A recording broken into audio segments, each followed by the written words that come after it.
মোল্লার ভয়ে কেউ মঞ্চ বাঁধতে যায়নি। তাই বেহালা থেকে স্টিলের তৈরি করা মঞ্চ নিয়ে গিয়ে ওই জীবনতলাতে বসিয়ে ওখানে দিদিমণি মুখ্যমন্ত্রী বর্তমানে তখন তৃণমূলের নেত্রী, এখনো তৃণমূলের নেত্রী, মিটিং করলো। 10 মিনিট মিটিং করে শুধু গাড়িতে উঠছে, তখন মমতা ব্যানার্জি গাড়ি ছাড়িনি, দাম করে আরাবুল বোম মারলো, শওকত মোল্লা বোম মারলো।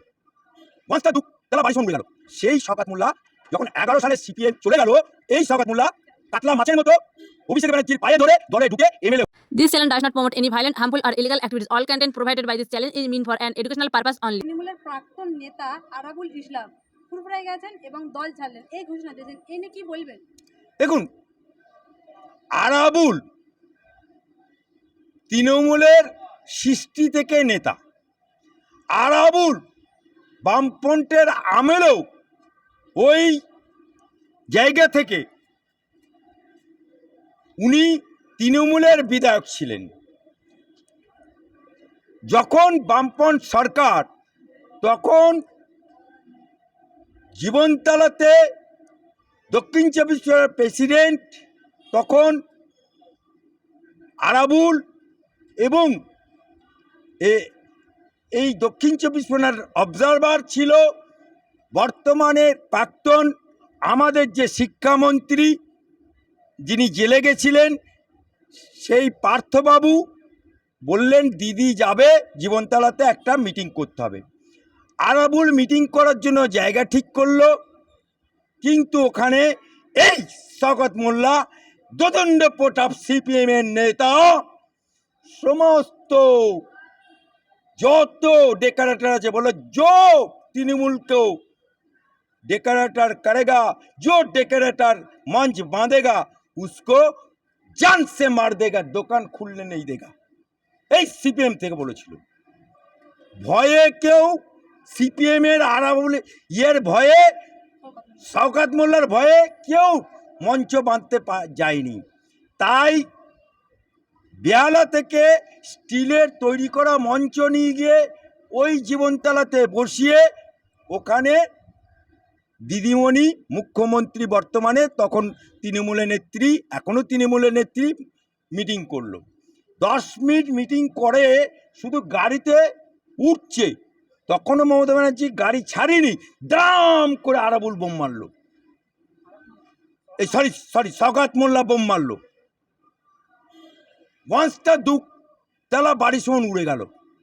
সেই শওকত মোল্লা যখন 11 সালে সিপিএম চলে গেল, এই শওকত মোল্লা কাতলা মাছের মতো অভিষেক ব্যানার্জির পায়ে ধরে দলে ঢুকে এমএলএ হলো।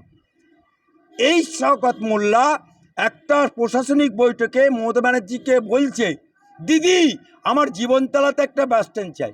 দিদি সঙ্গে সঙ্গে কি বলেছিল, এই কি বলছিস, জীবনতলাতে বাস স্ট্যান্ড, বাস তুই তো বোম মারিস। প্রশাসনিক বৈঠকে এসপি, এসডিও, ওসির সামনে বলে দিল বোমারু, অল মিডিয়া কভার করছে। সেই বোম মারা শওকত মোল্লা যেদিন থেকে ওই কেন্দ্রে, যেখানে ভাইজান জিতেছে সেই কেন্দ্রের দায়িত্ব পেয়েছে, পুরনো কর্মীদেরকে কোণঠাসা করে, এমনকি আরাবুলের কর্মীদের, তৃণমূলের পুরনো কর্মীদের জানে মারা, বোম মারা, কেস দেওয়া সব করেছে। তাই আজকে আরাবুল বারবার মিডিয়ার সামনে বলেছে, দিদি আমরা আর কত সহ্য করব, দিদি তুমি কিছু ব্যবস্থা করো। কোনো কেউ ব্যবস্থা না করতে পেরে আজকে আরাবুল অন্য দলে জয়েন করছে। আমি দোয়া করি, আশীর্বাদ করি যে তৃণমূল নামক ডুবন্ত জাহাজটা থেকে ও লাফ মেরেছে। শেষ প্রশ্ন বলছিলাম, তৃণমূলের পুরাতন নেতা যেমন আরাবুল ইসলাম, মদন মিত্র, কুণাল ঘোষ, এনারা পুরাতন হওয়ার সাথে কোনো মন্ত্রী পদ পায় না, অথচ নতুন নায়ক নায়িকারা এসে পদ পেয়ে যায়। এটা কি তৃণমূলের আদর্শ? যেমন গুরুস্বামী, লেট মি ফিনিশ। যখন থেকে আলালের ঘরে দোলাল, প্যারাশুটে করে নামা অভিষেক ব্যানার্জি ডায়মন্ড হারবার কেন্দ্রে মমতা ব্যানার্জির দোয়ায় জিতে, দেখছি তো বিশাল মধুর হাঁড়ি, মধু চাটতে চাটতে চাটতে সারা বাংলায় যত চোর দেখছেন ওই চোরেদের মাথা হোক। এবং আজকে মদন মিত্র মদনা ও লায়লা কুলু কুলু যে বলে, সেই মদনাকে কেস খাইয়েছে কে? ওই অভিষেক ব্যানার্জি। আজকে শিক্ষামন্ত্রী পার্থ চট্টোপাধ্যায়কে কে, পুরনো পার্থ চট্টোপাধ্যায়কে কেস খাইয়েছে কে? অভিষেক ব্যানার্জি। আজকে চরম চরম গুরু বাতাসা 5 জনের বাড়ি, তাকে কেস খাইয়েছে কে? এই অভিষেক ব্যানার্জি। আজকে বাপমা নাম রেখেছে কুণাল ঘোষ, জনগণ নাম রেখেছে ছিনাল ঘোষ, তাকে কেস খাইয়েছে কে? এই অভিষেক ব্যানার্জি। অর্থাৎ ওর নীতি হচ্ছে পুরনো মালেদেরকে, আবার দেখুন ফিরহাদ হাকিম একদিনের জন্য হলেও জেল কেটেছে, তাকেও কেস খাইয়েছে এই অভিষেক ব্যানার্জি। আবার প্রয়াত সুব্রত মুখার্জিকে কেস খাইয়েছে কে? এই অভিষেক ব্যানার্জি। প্রয়াত মুকুল রায়কে কেস খাইয়েছে কে? এই অভিষেক ব্যানার্জি।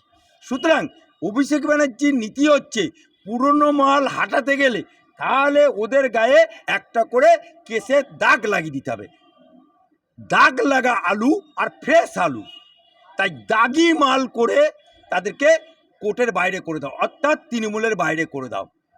আরাবুলকেও তাই করেছে। তাই আজকে কোন দিন না মমতা ব্যানার্জি মার খায়া এই অভিষেকের বাতে ইন্তেজার করুন। তাহলে কি গণতন্ত্রের উৎসবে বৈধ ভোটাররা অংশগ্রহণ করতে পারবে না? অবশ্যই বৈধ ভোটার অংশগ্রহণ করবে, কিন্তু সেটা আন্ডার জুডিকশন, তার জন্য রাস্তা খোলা আছে, তার জন্য বিচারকের ব্যবস্থা আছে, তার জন্য বিচারক আছে। তাই রাস্তা খোলা আছে। নমিনেশন দেবার শেষ তারিখ পর্যন্ত যারা বৈধ আছে তারা ভোটে নাম তুলতে পারবে পারবে পারবে। ডান্নে কা বাত নেই হয়। এটা মমতা বুবুর খেলা, এটা মমতা আপার খেলা, এটা তৃণমূলের খেলা। তাই এই নটঙ্কিতে বাংলার মানুষ বুঝবে না, তাই এটাই মমতা বুবুর শেষ খেলা। তাহলে কি যেখানে নির্বাচন ঘোষণা করার পর থেকে বৈধ ভোটারের নাম আন্ডার অ্যাডজুডিকেশনের মধ্যে আছে, দেখা গেল যে মামলা দায়ের করা হয়েছে বিভিন্ন রাজনৈতিক দলের থেকে, যেমন সিপিআইএম, আইএসএফ, মিম, কিন্তু এক্ষেত্রে দেখুন কোনো পার্টির মামলা চলবে না। আপনার পেটে যন্ত্রণা আপনাকেই ওষুধ খেতে হবে, আপনার মাথার যন্ত্রণা আপনাকেই মলম লাগাতে হবে, আপনার দাঁত হয়েছে আপনাকেই দাঁতের মলম লাগাতে হবে, আপনার গা পুড়েছে আপনাকেই বান্ডল লাগাতে হবে। যার নামে বিচারাধীন আছে তাকেই মামলা করতে হবে, তাকেই বিচারকের কাছে ফর্ম ফিল আপ করে যেতে হবে। কোনো পার্টি নেই চলেগা। বলছিলাম আজকে